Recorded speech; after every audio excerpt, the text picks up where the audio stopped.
Machado na TV. Hoje eu tenho aqui comigo uma pessoa fantástica que faz tempo que eu estava tentando entrevistá-lo e finalmente ele veio de Rondônia. Não foi especialmente para isso, mas está valendo também, né, Júlio? Claro. É o Júlio Olivar, pessoal. Obrigado. Jornalista Júlio Olivar, que já morou aqui em Machado, trabalhou na rádio. Ele vai contar a história dele. Ele é natural de Poço Fundo. Tem uma vida, 33 anos, você falou? 30 anos ligado ao jornalismo. Ô, Júlio, fica à vontade, você está no Machado na TV. Conte para nós, como começou a sua carreira de jornalista? Como é que foi? Carlos, primeiro, parabéns pelo teu trabalho. Eu acompanho lá de Rondônia, compartilho. Bom. Acho maravilhoso isso aqui, um resgate da memória de Machado, né? Mas, respondendo a tua pergunta, eu tinha 16 anos em 1989, quando eu comecei a escrever despretensiosamente para um jornalzinho feito em tipografia, um jornalzinho de 8 páginas, que era editado pelo Sindicato Rural de Poço Fundo. Então, inusitadamente, assim, me convidaram porque eu escrevi em jornal de mimiógrafo na escola. Era presidente de centro cívico, Grêmio Estudantil do Ginásio São Marcos. Aí comecei a escrever despretensiosamente, né? E do jornal impresso foi um pulo no rádio. Eu comecei no rádio dia 31 de dezembro de 89, na Rádio Difusora de Machado. Aqui em Machado. Você comentou que em Poço Fundo não tinha estações de rádio, né? Não tinha. E isso então impulsionou você a vir aqui. Exatamente, porque só tinha esse jornalzinho, Jornal da Cidade, que chamava, fechou, circulou um ano só. Aí em seguida eu vim para Machado, porque aqui tinha, né? Tinha jornal, tinha rádios, né? Porque em 91 abriu a 107 FM, que hoje mudou de nome. E igual a mim, tinha outros poço-fundenses na Rádio Difusora. O Zusa lá da Cachoeira Grande e tal, o Alencar Tavares, que nasceu no mesmo bairro rural que eu, lá no Barreiro, no São Miguel. Aliás, está lá, né? O Alencar voltou para Poço Fundo. Está lá na rádio, lá na FM, lá a emissora comunitária lá. E tinha a Tia Nelma, a famosa Tia Nelma, Nelma Bravo de Oliveira, que também é da família dos turcos lá, o Calil Abrão. Que legal, olha só, que família grande, família grande, né? Família muito conhecida, né? Sim. Mas são turcos mesmo assim? O vô dela era sírio-libanês. Mas todo mundo era turco, né? Sírio-libanês todo mundo acha que todo árabe é turco, tem essa confusão. E o pai da Tia Nelma tinha uma venda muito famosa, a venda do Zinho, era uma venda lá. Nossa. O avô dela era estatístico, na época não tinha IBGE, era uma agência municipal de estatística, né? Então, esse pessoal era muito conhecido, muito... Ô, Júlio, o que eu acho fantástico em você é essa sua paixão pela história. E o mais interessante é que você não se apaixona simplesmente pelo local onde você está. Você se apaixona por todo lugar onde você vai. Onde você vai, você quer destrinchar, mergulhar em cada página de um determinado lugar, revelar coisas interessantes. Isso aí, esse incentivo começou através da rádio ou você já gostava de história? Carlos, pequenininho, eu saía da escola, estudava no grupo José Bonifácio em Poço Fundo e passava por dentro da prefeitura, porque eu gostava de ficar vendo a parede lá da prefeitura, tinha a galeria dos prefeitos, aí eu ficava vendo as fotos antigas, imaginando o que cada um tinha feito, esse aqui quem foi, de família de quem é. Então há uma vocação, né, relacionada à história. Esse local que nós estamos aqui, a Casa da Cultura, era o meu ponte, eu vinha aqui todo dia. Sim. Às vezes tinha funcionário da Casa da Cultura antiga que ligava para mim, Júlio, você sabe onde está determinada foto, determinado livro, quando eu morava em Machado? Porque eu estou escrevendo um livro, estou terminando um livro de 1.500 páginas sobre Poço Fundo. Poço Fundo está fazendo 150 anos agora, dia 2 de abril de 2020. Parabéns. E boa parte do material que eu encontrei para o meu livro está aqui na Casa da Cultura. Então aqui foi uma grande fonte. Porque Poço Fundo era distrito de Machado até 1924. Eu sempre confundo. Poço Fundo, Jimirim, pertencia a Machado ou Machado pertencia a Jimirim? Pertencia a Machado. Poço Fundo foi criado em 1870 como distrito de Alfenas, porque Machado também era município de Alfenas. Olha, né? Isso que eu não sabia disso. Alfenas foi criado em 1869, Machado fazia parte de Alfenas e Poço Fundo também, né? Olha. Aí depois Poço Fundo passou a pertencer a São Gonçalo do Sapucaí, aí depois voltou para o Machado, já na República. Em 1890 ficou 10 anos pertencendo 10 anos não, ficou de 1890 até 1923. Sim. Quando ficou 33 anos, quando houve a emancipação, mas a instalação do Poço Fundo foi em 1924. Nessa época chamava São Francisco de Paula do Machadinho e passou a chamar Jimirim em 1924, que na língua tupi era Machado Pequeno, no significado. Jimirim, Machado Pequeno. Esse retorno de Jimirim para Machado foi uma reivindicação de Machado? Ou como é que surgiu? Como é que foi anexado? Houve uma reivindicação de ambas as partes, porque para ir para São Gonçalo do Sapucaí era preciso atravessar 2 rios, né? O cavalo passava nado, era o Rio Dourado, perigosíssimo, era muito longe a distância naquele tempo, enquanto que o Machado ficava aqui do lado. E na verdade, embora Poço Fundo tivesse pertencido durante uma década a São Gonçalo do Sapucaí, nunca houve um link, uma afinidade. As pessoas de Poço Fundo nunca se casaram com gente da sociedade de São Gonçalo. Incrível. Não se criou um lastro, uma genealogia, né? Cara. E ao contrário de Machado, onde sempre houve, brigava-se muito. É verdade. Havia uma briga política, muita coisa. Tinha os jagunços e os jacobinos, que eram os 2 grupos políticos. O coronel José Dias, que era o chefe político de Poço Fundo, ele era ligado aos jagunços, que era do pessoal do coronel Flávio Salles. Certo. Enquanto que o Antônio Cândido, o bacharel Antônio Cândido, era dos jacobinos. Então havia uma rusga ali, mas ao mesmo tempo havia muita afinidade social, um entrelaçamento social entre as comunidades de Poço Fundo e Machado. Esses jagunços e os jacobinos. Os jacobinos ficavam aqui em Machado? Eram apelidos, né? O partido era um só, era o Partido Republicano Mineiro. Aí era permitido na época que houvesse os diretórios, né? Havia 2 diretórios de um mesmo partido. Que coisa maravilhosa. Assim como existia a Arena 1, a Arena 2. Sim, né? era da Arena. MDB 1, MDB 2, então eram 2 facções de um mesmo grupamento. E essa conversa do Barriga Verde e o Papa Amarelo, como é que surgiu isso, sabe? Existem diversas lendas, né? Diversas lendas sobre isso. Dizia-se que o capitão Ferreira de Assis, que foi um dos fundadores de Poço Fundo, o capitãozinho, ele teria ido para a guerra do Paraguai, né, e trazido de lá um cinturão verde. E isso fez com que houvesse esse apelido. Né?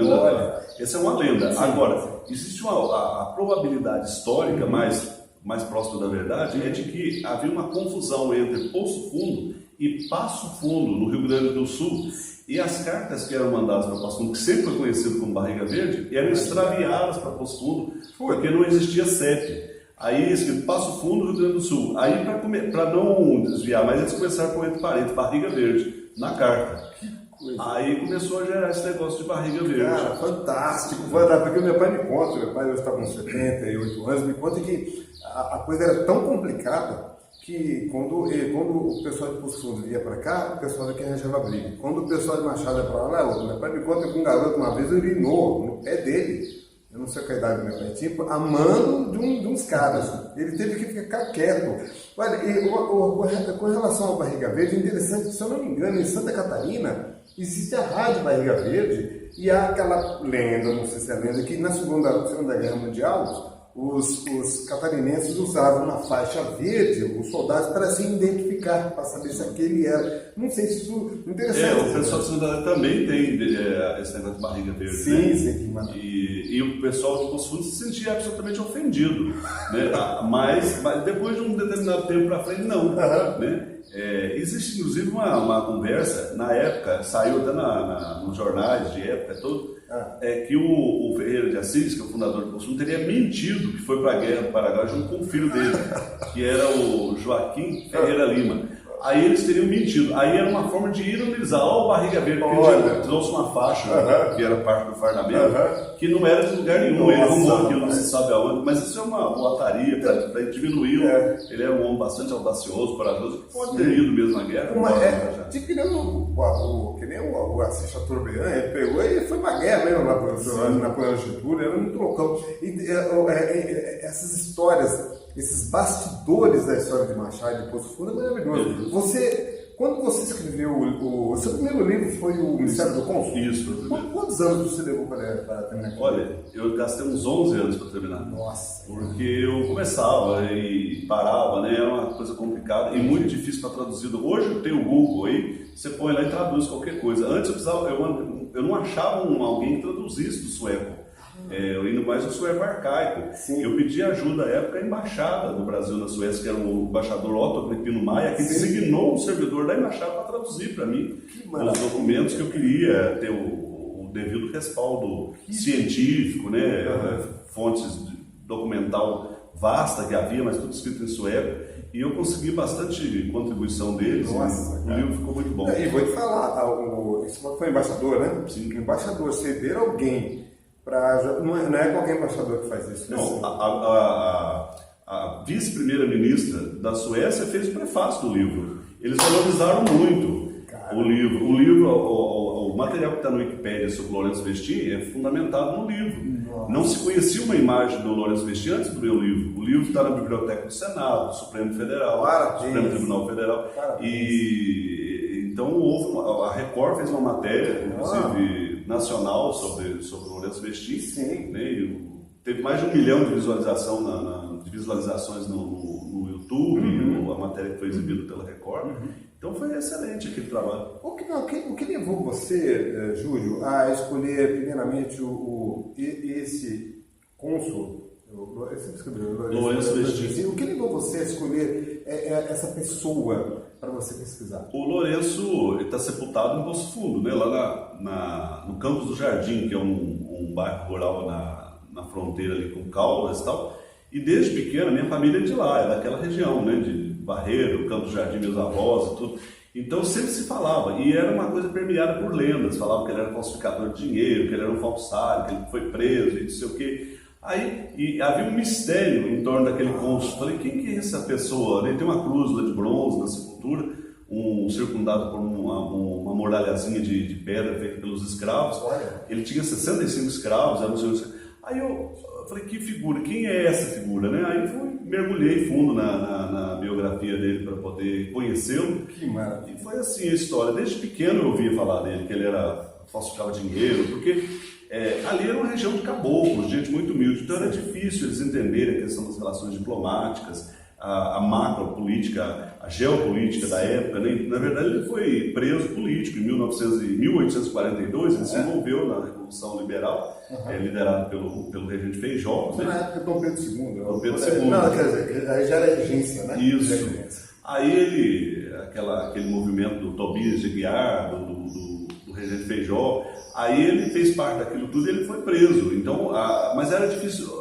Preso por quê, né? É um bandido, um falsificador. Então ficou a lenda de que ele não era uma... Legal. E o interessante também é que num contexto em que a Igreja Católica era oficial, ele foi um dos primeiríssimos não católicos radicados no sul de Minas. Olha que coisa. Não católico. Puxa vida. E o porquê de ele não ter sido sepultado no cemitério paroquial foi exatamente porque ele não professava fé no catolicismo. E tinha muito disso na época, né? Você não era católico, nada, você era enterrado em qualquer vaga. Aqui em Machado foram muitos e muitos enterrados em fundo de quintal. Passou por aqui um padre, eu esqueci agora o nome do padre, era Padre Martins, se não me engano, que era terrível. Ele fazia um trabalho ostensivo contra os não católicos, os espíritos, maçons. Nossa. A maçonaria ela tinha a loja Guilherme Dias aqui em Machado. Sim, ainda tem, que é antiquíssima. Inclusive foi um dos fundadores, foi um poço fundense, que era o Francisco Salles, Coronel Francisco Salles.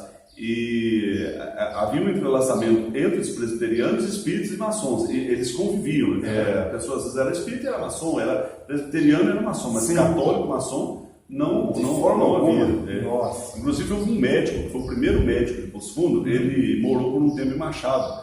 Era um baiano chamado Manuel Rodrigues, era negro, e aí ele se estabeleceu aqui. Aí houve uma brigalhada com ele, porque ele pregava contra o catolicismo em praça pública, que era maçom. Imaginando. Aí ele foi para o Poço Fundo, chegava lá, o pessoal falava assim, mas será que esse homem é médico mesmo? Porque ele é preto. Em 1900, fazia 12 anos só que havia tido a Lei Áurea.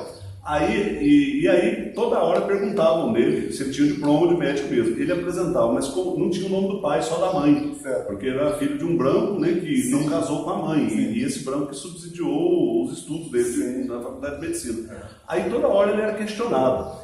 E esse Manuel Rodrigues é o pai da Iracema Rodrigues, dono da escola. Olha aí, pessoal da Iracema Rodrigues, olha que aula Júlio contando a história da origem do nome da escola. Que maravilha. O pai dele era médico, aí ele brigou com muita gente por conta de não ser católico e levou uma pedrada na cabeça, caiu no cavalo e morreu. Nossa. Aí a Iracema foi criada pelo avô, que chamava Arcanjo Mendes, que era um comerciante estabelecido em Poço Fundo. Nossa. E ela tinha uma irmã que era bem famosa também, que era a Dona Lili.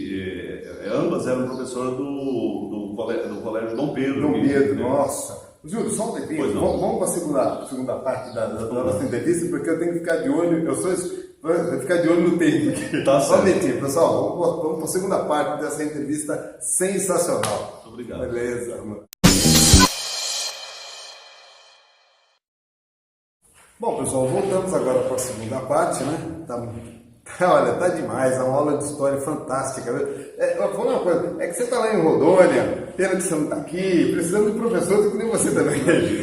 Você comentou, Júlio, que você também trabalhou na Folha Machadense.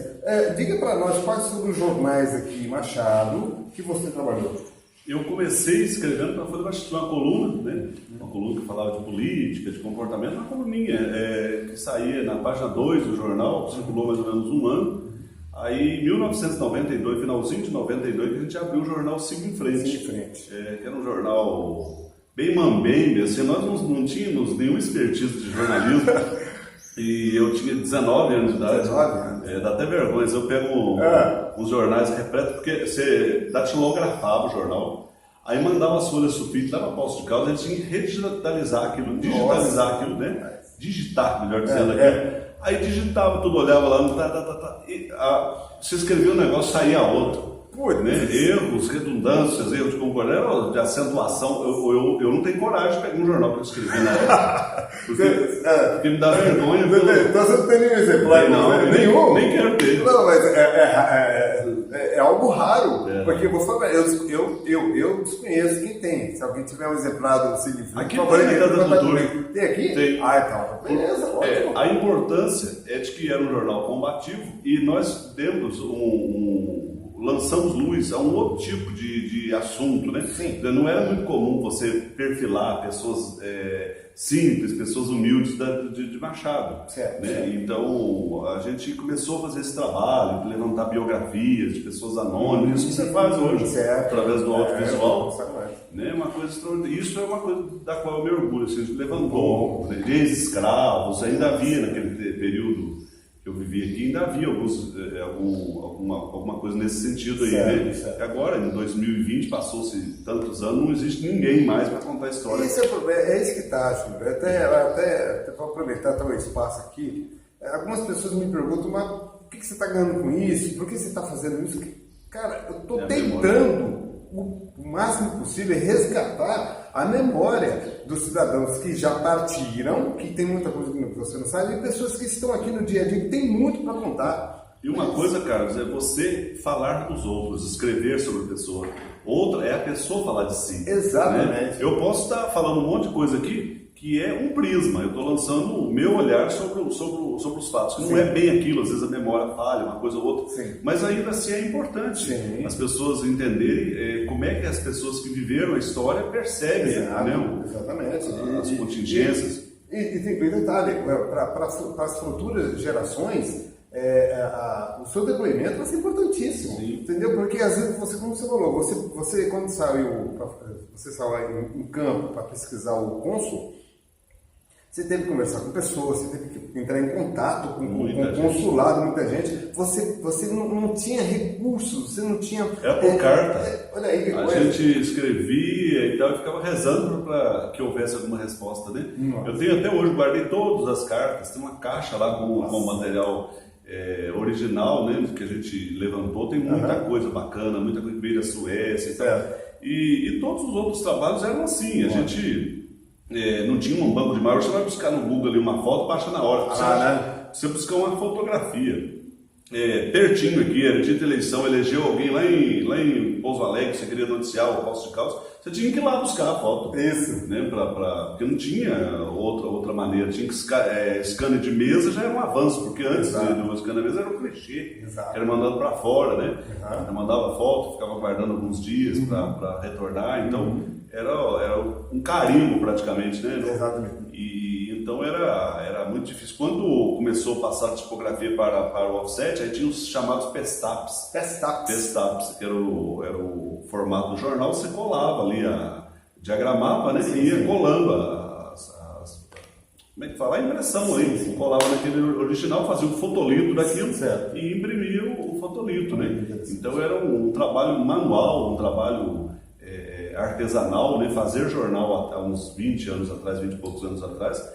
Hoje, imagina um Word indo corrigindo você. Hoje ninguém usa o Aurélio, mas o Aurélio Buarque, coitado. Você tinha que escrever com o dicionário. Você digitou errado, já dá a indicação ali. Uma coisa, Júlio, você comentou sobre o primeiro livro. Aliás, ao todo, escritos, você tem quantos livros já publicados? Eu publiquei 6 livros. Pode falar. Eu tenho 6 livros, que foi o primeiro, O Mistério do Cônsul, Ruas que Andei, que fala sobre...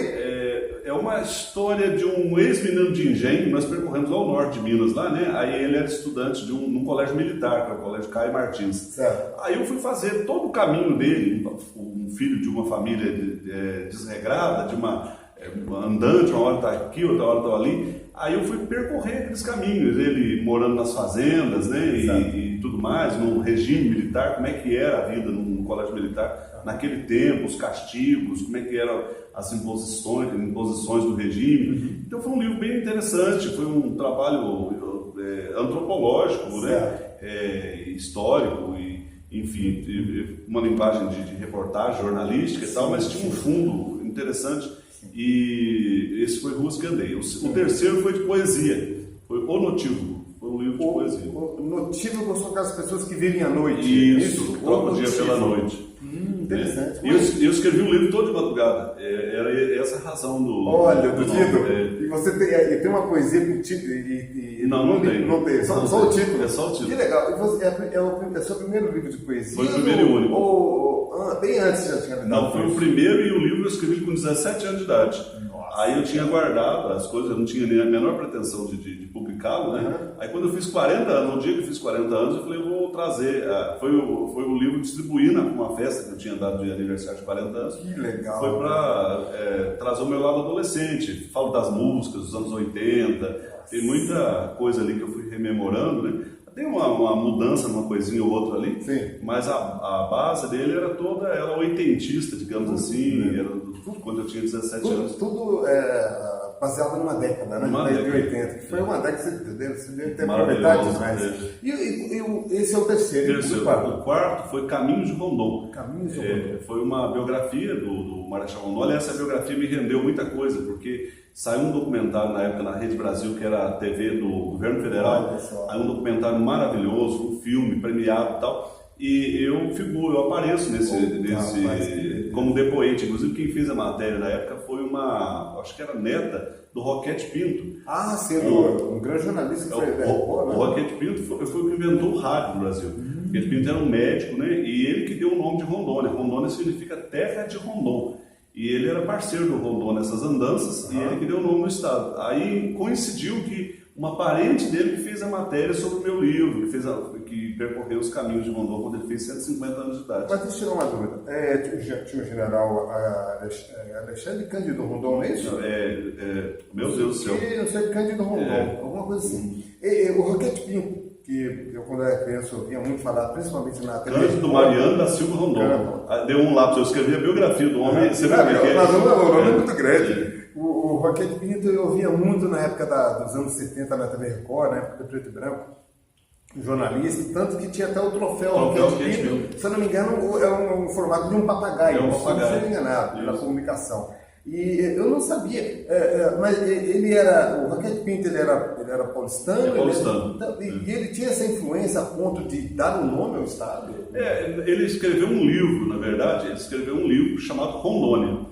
Né? Ele acompanhou Rondônia, se não me falha a memória, em 1917, ficou encantado com a figura de Rondon. Rondon foi o único brasileiro indicado 3 vezes ao Prêmio Nobel. A primeira vez que ele foi indicado ao Prêmio Nobel foi por ninguém menos que Albert Einstein. Nossa, duro.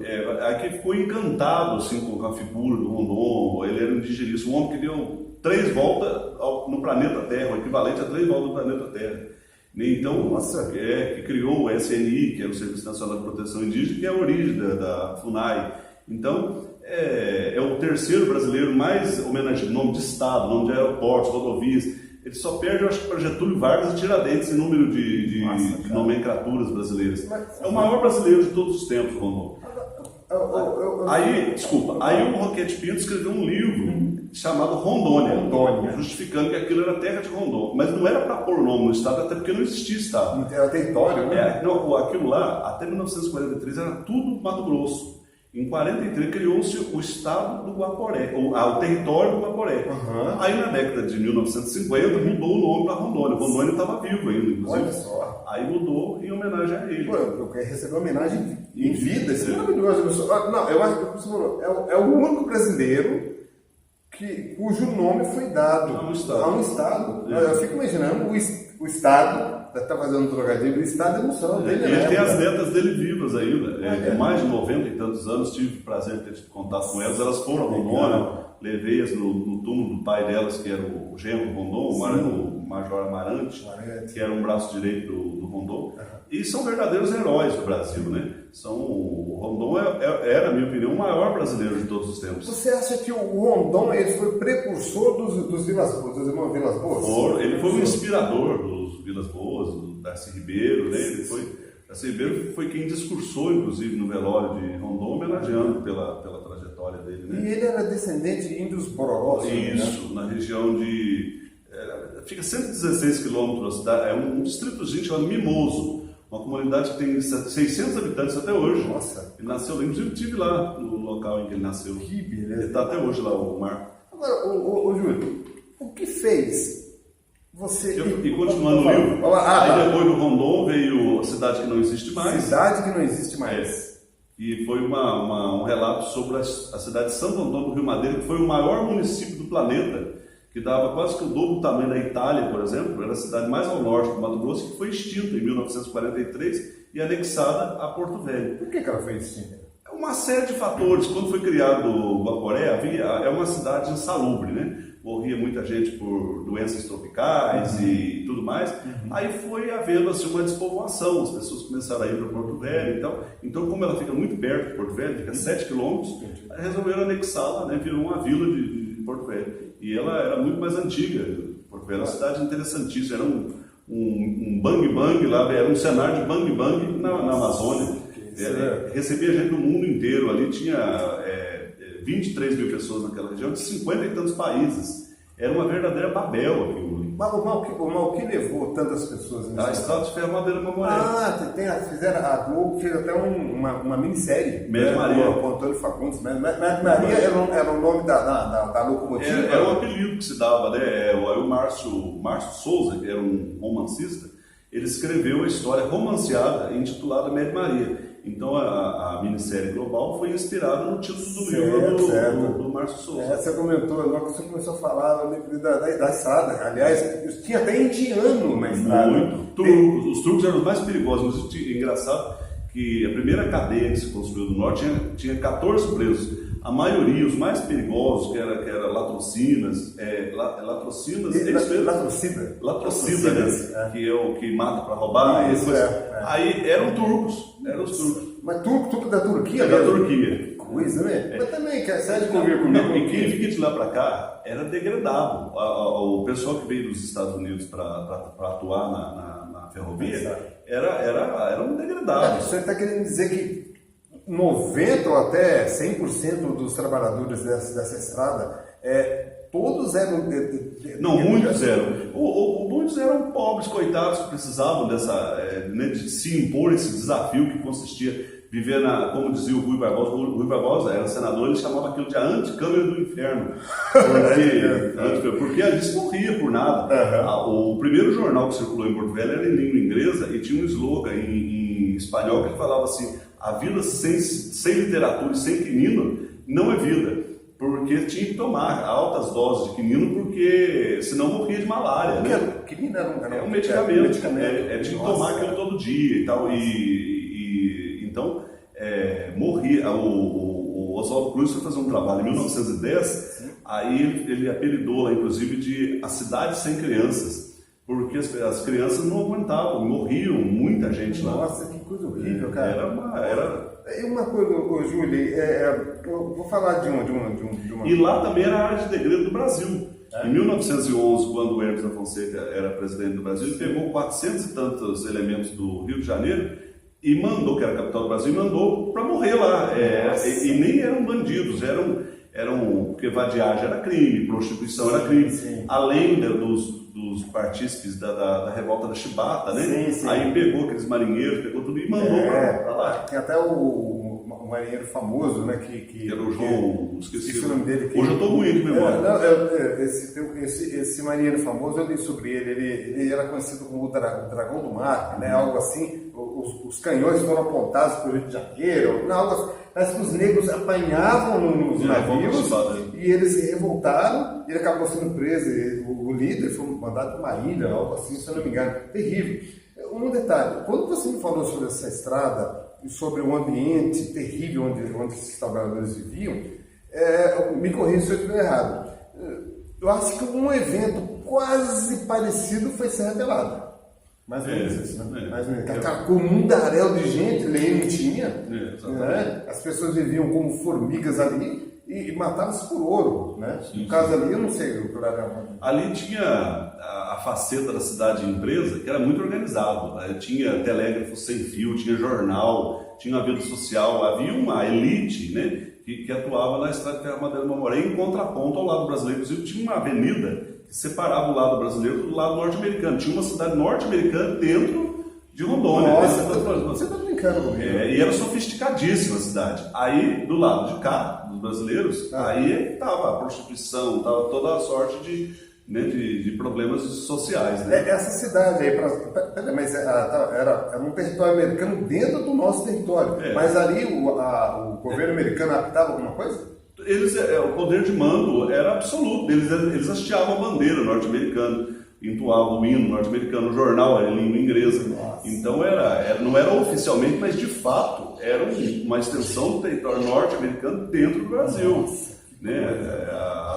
As roupas, inclusive tinha um fotógrafo, que era o Dunham Merrill, que era o norte-americano. Ele fazia todos os registros oficiais, deu uma contribuição muito grande, inclusive parte do acervo dele que se encontra na USP hoje em dia. Se não fosse a presença dele ali, nós não saberíamos minúcias de como é que era o dia a dia desses trabalhadores, né?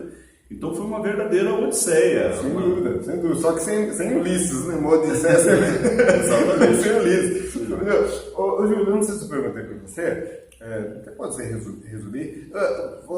Você foi para Rondônia assim, para novos desafios? Olha, eu sempre gostei do norte, né? Eu tinha ido uma vez para o Pará e voltado, eu fui para Manaus e voltado, mas eu ia assim para passear, para conhecer, né, o modus vivendi daquela região toda. Eu adoro aquilo, né, de passear 5 dias de barco entre Manaus e Porto Velho. Eu fiz esse percurso todo para ter contato com os povos indígenas. Aliás, tenho muitos amigos indígenas. Ótimo. E povo maravilhoso. E eu sempre gostei disso. E no caso de Rondônia, eu tinha perdido mãe e pai recentemente.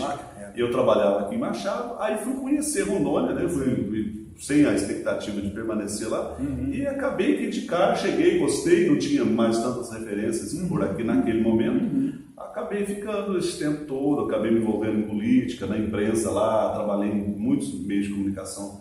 Até hoje, inclusive, tem uma coluna na CBN, que eu gravo semanalmente. Legal. E você foi vereador, né? Não foi.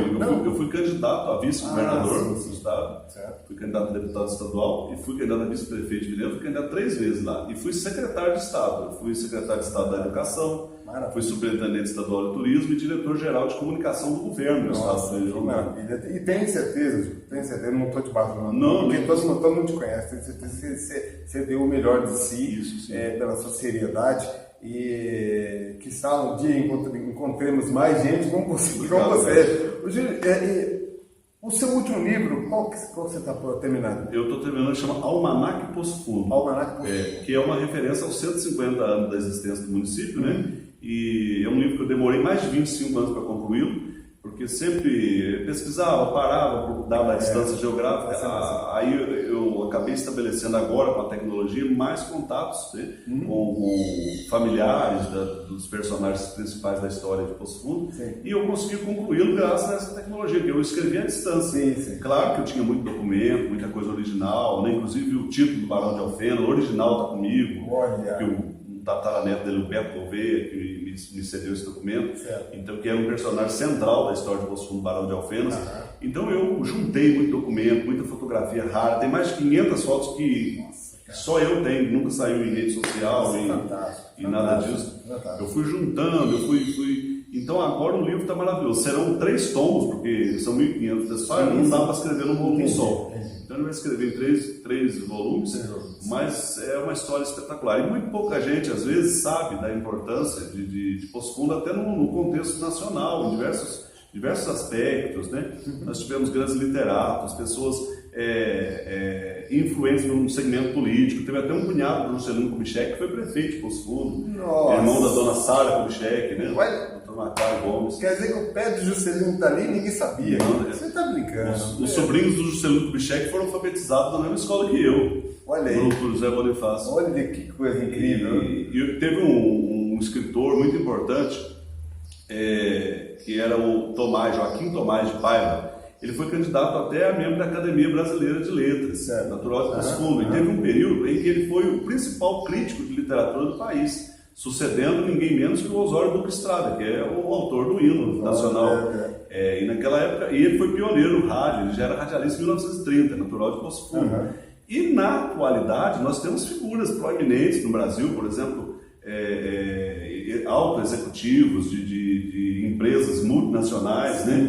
Então, pessoas muito bem-sucedidas. E o aspecto que mais me chama a atenção e ao qual eu mais me debrucei foi o aspecto cultural, né? Que é a questão da história das folias de reis, dos congados, do carnaval. Poço Fundo tinha carnaval desde a década de 20.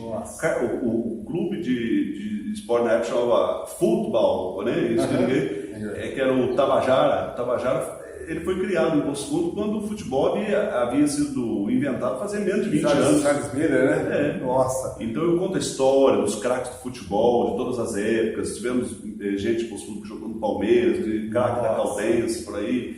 Então eu estou buscando, né, puxando pela memória essas personagens curiosas, as brigas políticas que são bem interessantes, né? Poço Fundo foi muito forjado em cima de embates políticos entre o DN e o PSD. Como foram as cidades brasileiras do período de cidades médias e pequenas, né? A influência da Igreja Católica, né? Vamos só um momentinho, para a gente concluir, você contar a história do cinema. Você pesquisou muito cinema, você só dá uma pausa ali, senão vai dar. Bom, pessoal, tá bom demais. Bom, agora o Júlio vai contar para nós sobre o cinema, que você pesquisou também bastante coisa. Solta aí, pessoal. Bom, pessoal, voltamos agora para a terceira parte.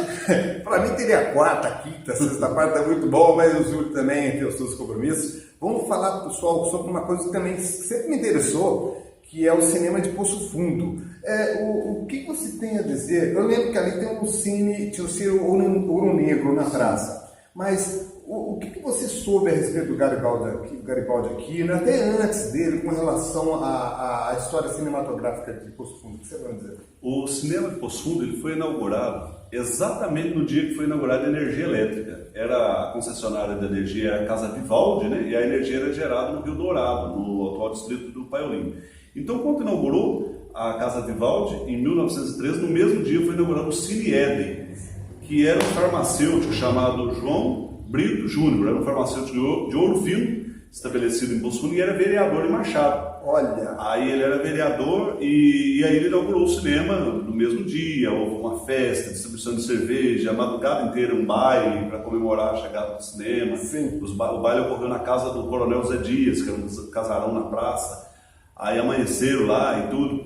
Então foi um dia muito festivo. E esse cinema, o Cine Éden, ele durou de 1913 até 19, num lugar que chamava Teatro Barão de Alfenas. Era um casarão que não existe mais, que descia na rua do atual cinema, na rua Professor Ramos. Ali na praça? Naquela ruazinha lateral direita do cinema, certo. Descendo ali era o Teatro Barão de Alfenas, onde era a sede do Cine Éden. Né? Ali tinha uma revistaria, tinha café, era bem estruturado. Aí ele fechou o cinema em 1919 e o Garibaldi era alfaiate em Machado, ele foi lá espiar, ver se o mercado era propício, não sei o quê, e ele acabou reabrindo o cinema. Ele funcionou um pouquinho ali, era o Cine Gariba. Cine Gariba? Que ele mudou o nome. Mas ficou pouco tempo, porque ele fechou esse cinema em 21 e ele estava de volta, Machado trabalhando como alfaiate. Certo. Aí eu não sei exatamente o ano, não citei esse dado. Já na década de 20 foi aberto o cine lá na rua Capitão Antônio Gonçalves, mas era a família Alves, a família da Casa Alves, que está estabelecida até hoje lá, que era o pessoal do Juca Olinto, que se fala Juca Olinto Alves, Zé Olinto, era uma família dos Alves lá, que é a casa comercial mais antiga ainda em funcionamento. Eles abriram, chamava na época Cine Recreio.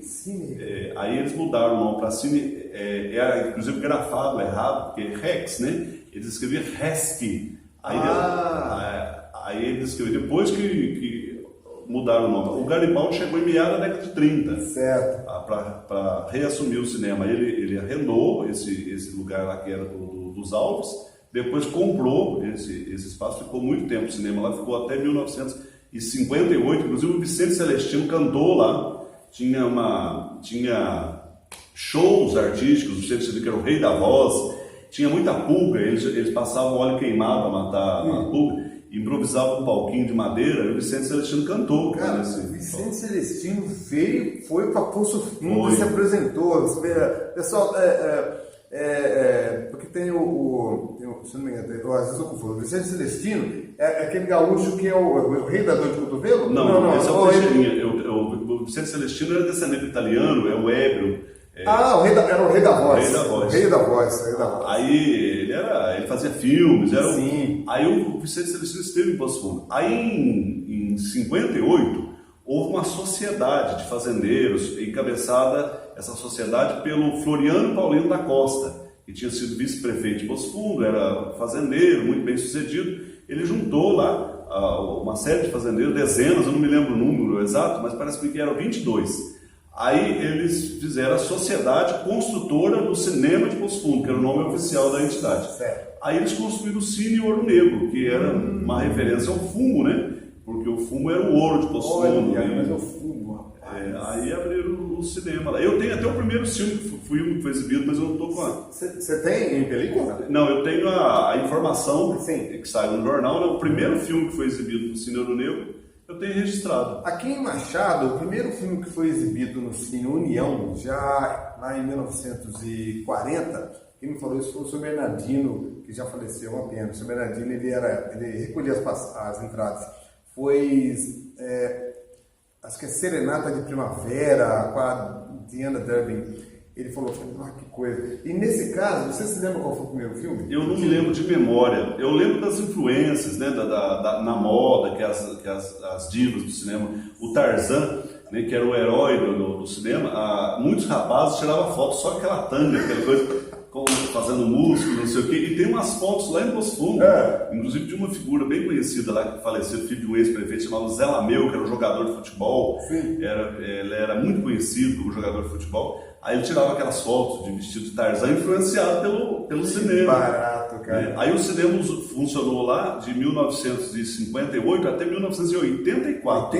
Com o mesmo nome. Com o mesmo. Não, ele no finalzinho voltou a ser Resque, curiosamente. Olha que interessante. E esse nome Resque, quando eu estava em Alfenas conversando com um jornalista lá, o Paulo Prado, ele falou a respeito de um cinema que tinha também em Alfenas, que era Resque, R-E-S-K. Agora eu entendo por quê, porque as pessoas escreviam errado. Era Rex de latim, rei, né? R-E-X. E tinha muito Cine Éden, Cine Recreio, eram os nomes. Poço Fundo teve todos esses nomes, né? Inclusive tinha um cinema de Paraguaçu que era o Éden também.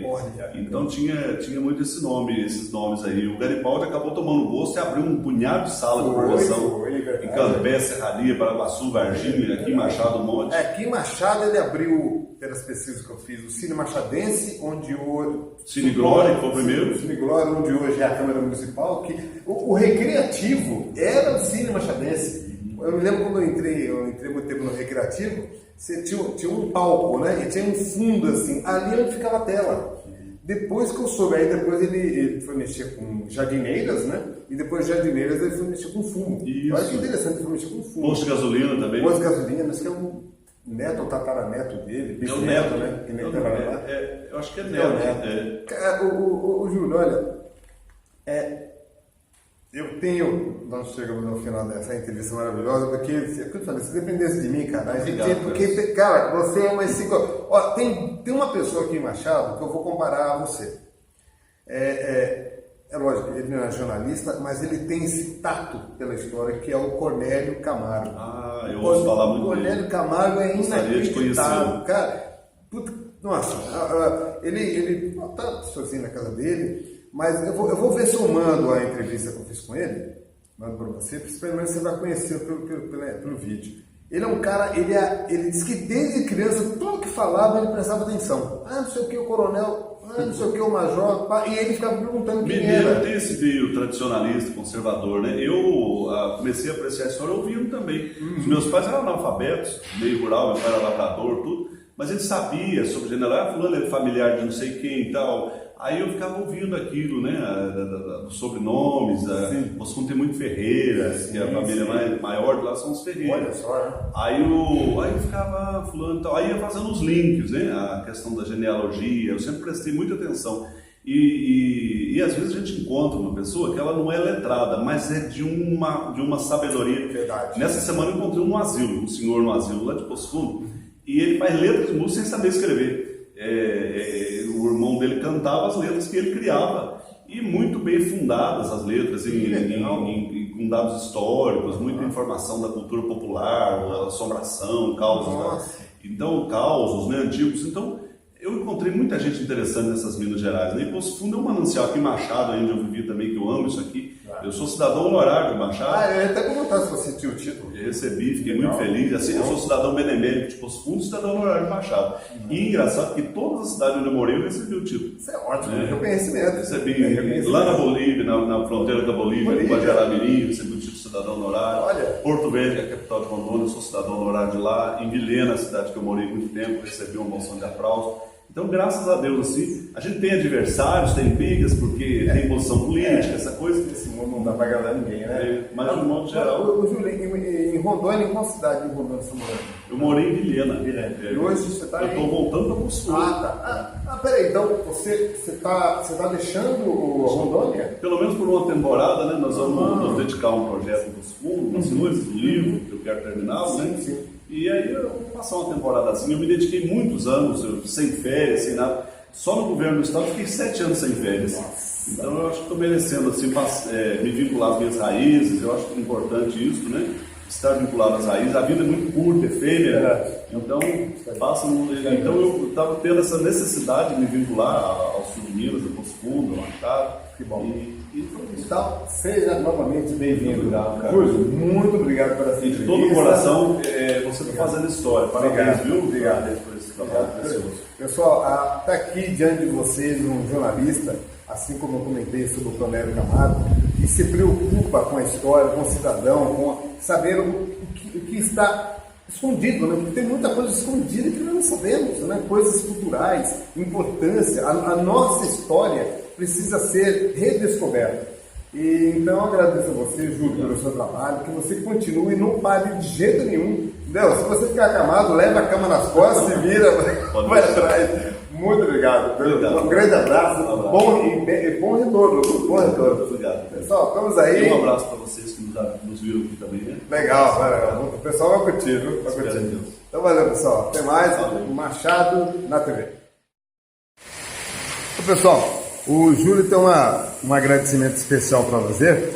Vamos lá, Júlio. Mete bronca. Carlos, pois é, eu esqueci, né, de mencionar pessoas importantíssimas para a minha história aqui em Machado, como foi o comendador Abel Fameiro. Sim. É uma pessoa extraordinária que me ajudava no livro, me ajudava no jornal, me influenciou, poeta maravilhoso. O seu Zé Cacheta, o primeiro festival de música sertaneja que foi feito aqui em Machado, eu ajudei, eu que inscrevi, ajudei a inscrever os participantes do primeiro festival que houve aqui. Que legal. E ele me apoiava muito no jornal, era o principal patrocinador, me ajudava a manter o jornal em Machado. O seu Hélio da Andréia, que era um amigão, Zé Marim, que era uma pessoa extraordinária. Então, pessoas, algumas delas já saudosas, mas inesquecíveis. Eu sou muito grato. Se fosse minuciar aqui, é muita gente de Machado. Doutor Ricardo. Mesmo eu lá em Rondônia, o Ricardo Rebelo me mandava documento aqui quando ele encontrava alguma coisa referente a Poço Fundo, achava lá no Arquivo Público Mineiro, em Belo Horizonte, onde fosse, me mandava. E você, né, que me mandava o fanzine, a gente sempre teve um contato, você aqui, eu lá. Então eu sou muito grato a essas pessoas e tantas outras com as quais eu tive contato aqui na cidade. Que beleza, beleza. Muito obrigado. Se ele não lembrasse o meu nome, eu ia ficar bravo. Imagina. Obrigado, Júlio. Obrigado, Carlos. Tudo de bom. Tudo de bom, um abraço.